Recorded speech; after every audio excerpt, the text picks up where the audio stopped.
রোজকার রান্নার থেকে আজকের রেসিপি ডিমের কোপ্তা কারি। আজ বানাবো ডিমের কোপ্তা কারি।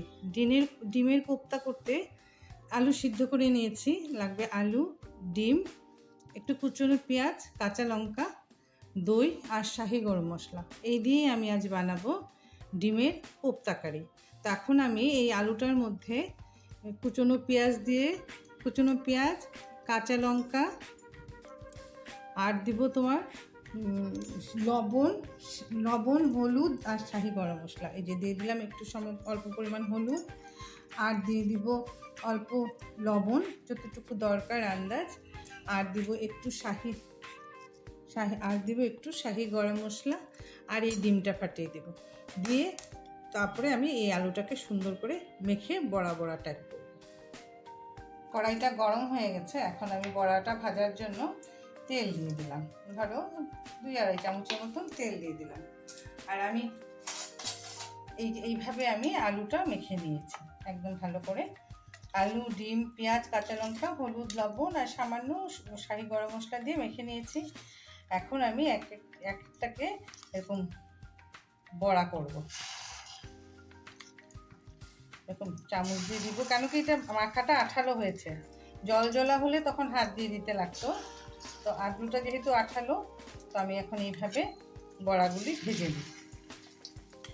সবগুলি বড়া ভাজি।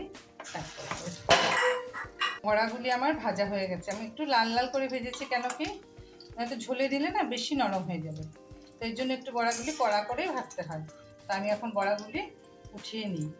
তেলের মধ্যে আরও ধরো 1.5 চামচের মতন তেল দিয়ে দিলাম। আর দিয়ে দিব তাতে তেজপাতা,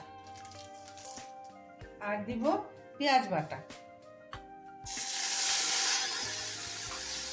আর আন্দাজ মতন লবণ। দই দিব তো তাই একটু লবণ, আন্দাজ মতন একটু লবণ দিলাম।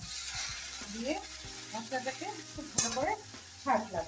তো এখন আমি ওটাতে দিয়ে দিব আধা চামচ জিরের গুঁড়ো, আর যে যেমন ঝাল খায় সেই আন্দাজে লঙ্কা।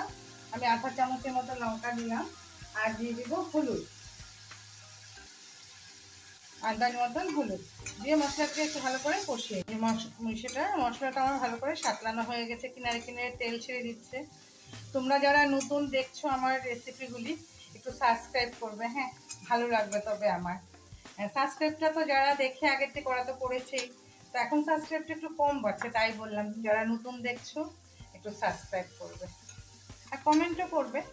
আমি যদি লিখে দিতে না পারি মুখে বলবো। তা এখন আমি দইটা দিয়ে দেবো। দইটাকে খুব ভালো করে ফেটিয়ে নিয়েছি। এখন আমি দইটা দিয়ে দিলাম। দইটা দিয়ে আর সাঁতলাবো না, যতটুকু জলের দরকার অতটুকু জলও দিয়ে দিব। এখন ভালো করে ঝোলটা ফুটুক, তারপরে বড়াগুলি দিব। ঝোলটা 3-4 মিনিট ধরে ফুটছে। এখন আমি বড়াগুলি দিয়ে দেব। বড়াগুলি দিয়ে সামান্য একটু চিনি দিয়ে দিব। ওই দই দিলাম যে তার ব্যালেন্সের জন্য, তো সামান্য একটু চিনি দিয়ে দিলাম। তো এখন আমি মিডিয়াম টু লো ফ্লেমে 3-4 মিনিট ঝোলটাকে হতে দিই, তবেই আমাদের হয়ে যাবে ডিমের কোপ্তা কারি। এই যে 3-4 মিনিট আমি এই ঝোলটাকে ফুটিয়েছি, কিনারে কিনারে তেল এসে গেছে। এখন আমি সামান্য একটু শাহি গরম মশলা দিয়ে গ্যাসটা অফ করে দেবো। এই আমার কমপ্লিট ডিমের কোপ্তা কারি। খেতে কিন্তু ভালো লাগে, করে দেখো যদি তোমরা না খেয়ে থাকো। তো এখন আমি গ্যাসটা অফ করে দিই।